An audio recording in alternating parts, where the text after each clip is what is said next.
നമസ്കാരം, പ്രവാസി മലയാളിയിലേക്ക് സ്വാഗതം.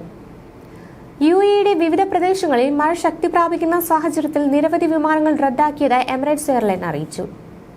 മെയ് 2-ന് ദുബായിലേക്ക് എത്തുന്നതോ ദുബായിൽ നിന്ന് പുറപ്പെടുന്നതോ ആയ വിമാനത്തിൽ യാത്ര ചെയ്യുന്നവർ കാലതാമസം പ്രതീക്ഷിക്കണമെന്നും എമിറേറ്റ്സ് പ്രസ്താവനയിൽ അറിയിച്ചിട്ടുണ്ട്. അസൗകര്യത്തിൽ ഖേദം പ്രകടിപ്പിക്കുന്നതായും ടിക്കറ്റ് റീബുക്ക് ചെയ്യാൻ താൽപര്യമുള്ളവർ ട്രാവൽ ഏജന്റുമായോ സമീപത്തുള്ള എമിറേറ്റ്സ് ഓഫീസുമായോ ബന്ധപ്പെടണമെന്ന് എയർലൈൻ അറിയിച്ചു. എല്ലാ റീബുക്കിംഗ് ചാർജുകളും ഒഴിവാക്കിയിട്ടുണ്ട്. അതേസമയം ദുബായ് അന്താരാഷ്ട്ര വിമാനത്താവളം വഴി യാത്ര ചെയ്യേണ്ട. കാറിലോ പൊതുഗതാഗതത്തിലോ യാത്ര പുറപ്പെടുന്ന ഉപഭോക്താക്കൾ മോശം കാലാവസ്ഥ പരിഗണിച്ച് കുറച്ച് അധികം സമയം കണക്കാക്കി ഇറങ്ങണമെന്ന് ഫ്ലൈ ദുബായും അറിയിച്ചു. ഫ്ലൈ ദുബായ് വെബ്സൈറ്റ് സന്ദർശിച്ച് ഫ്ലൈറ്റ് സ്റ്റാറ്റസ് പരിശോധിച്ച് ഉറപ്പാക്കണം. മെയ് 2-ന് റദ്ദാക്കിയ വിമാനങ്ങൾ ഇവയാണ്: Dubai 123, 124 Dubai Istanbul, EK 763, 764 Dubai Johannesburg, EK 719, 720 Dubai Nairobi, EK 921, 922 Dubai Cairo, EK 903, 904 Dubai Amman, EK 352, 353 Dubai Singapore എന്നീ വിമാനങ്ങളാണ് റദ്ദാക്കിയത്. മഴയും അത് കാരണമുള്ള ഗതാഗത കുരുക്കുകളും പ്രതീക്ഷിക്കുന്നതിനാൽ യാത്രക്കാർ അതിനനുസരിച്ചുള്ള തയ്യാറെടുപ്പുകൾ നടത്തണമെന്നാണ് ദുബായ് വിമാനത്താവള അധികൃതരും വിമാന കമ്പനികളും ആവശ്യപ്പെടുന്നത്.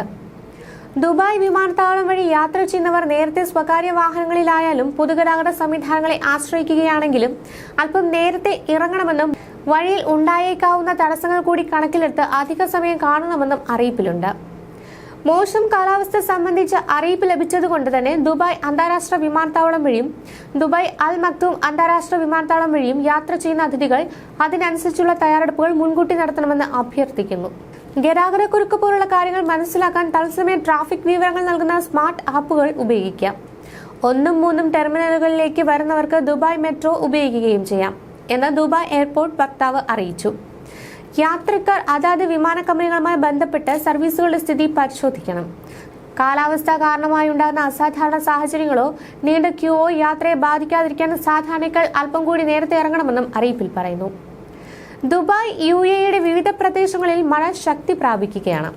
രാജ്യത്തുടനീളം അന്തരീക്ഷം മൂടിക്കെട്ടിയ നിലയിലാണ്. അബുദാബിയിലെ മുസഫർ ഷാബിയ, ദുബായിലെ investment park, Jumeirah, Al Quoz, Bur Dubai, Oud Metha, Al Nahda, Sheikh Zayed road, Karama, Barsha എന്നിവിടങ്ങളിലും ഷാർജയിലെ സജ, മുവൈല, ഖാസിമിയ എന്നിവിടങ്ങളിലും വടക്കൻ എമിറേറ്റ്സുകളായ Ras al Khaimah, Fujairah, Umm al Quwain, Ajman എന്നിവിടങ്ങളിലും മഴ പെയ്യുന്നു. ചില സ്ഥലങ്ങളിൽ റോഡുകളിലും താഴ്ന്ന പ്രദേശങ്ങളിലും വെള്ളം കെട്ടി നിൽക്കുന്നുണ്ടെങ്കിലും ഇതുവരെ ഗതാഗത തടസ്സങ്ങളോ മറ്റ് പ്രശ്നങ്ങളോ റിപ്പോർട്ട് ചെയ്തിട്ടില്ല. മിക്കയിടത്തും വാഹന സഞ്ചാരം സാധാരണ നിലയിൽ തുടരുകയാണ്. അതിനിടെ ഇന്ത്യയിലേക്കും തിരിച്ചുമുള്ള വിമാന സർവീസുകൾക്ക് തടസ്സമുണ്ടോ എന്ന കാര്യം ഇതുവരെ അധികൃതർ പുറത്തുവിട്ടിട്ടില്ല. എന്നാൽ യാത്രാ തടസ്സമില്ലെന്ന് ഉറപ്പാക്കാൻ യാത്ര പുറപ്പെടുന്നതിന് മുമ്പ് വിമാന ഓഫീസുമായോ ഏജൻസിയുമായോ ബന്ധപ്പെടണമെന്ന് അധികൃതർ നിർദ്ദേശിക്കുന്നു. കഴിഞ്ഞ ഏപ്രിലിൽ ഉണ്ടായ പ്രളയത്തിന്റെ പശ്ചാത്തലത്തിൽ ഷാർജയിൽ ഇപ്രാവശ്യം വൻ മുൻകരുതലുകളാണ് എടുത്തിട്ടുള്ളത്. റോഡരികിലെ ഓവുചാലുകൾ അറ്റകുറ്റപ്പണികൾ നടത്തി വെള്ളം കൃത്യമായി ഒഴുകി പോകാനുള്ള സംവിധാനങ്ങളും ഒരുക്കിയിട്ടുണ്ട്. അതേസമയം അധികൃതർ ജനങ്ങളോട് സുരക്ഷയ്ക്കായി വീടുകളിൽ തന്നെ തുടരാൻ നിർദ്ദേശിക്കുന്നു. അത്യാവശ്യ സാഹചര്യങ്ങളിൽ മാത്രമേ പുറത്തിറങ്ങാവൂ എന്നും അധികൃതർ നിർദ്ദേശിച്ചു. ഇന്ന് മഞ്ഞ അലർട്ട് പ്രഖ്യാപിച്ചിരിക്കുകയാണ്. ഇതനുസരിച്ച് ഇന്നും നാളെയും സ്കൂളുകളിൽ ഓൺലൈൻ ക്ലാസുകളായിരിക്കും ഉണ്ടായിരിക്കുക. സർക്കാർ ജീവനക്കാർക്ക് വർക്ക് ഫ്രം ഹോം രീതി പിന്തുടരാം.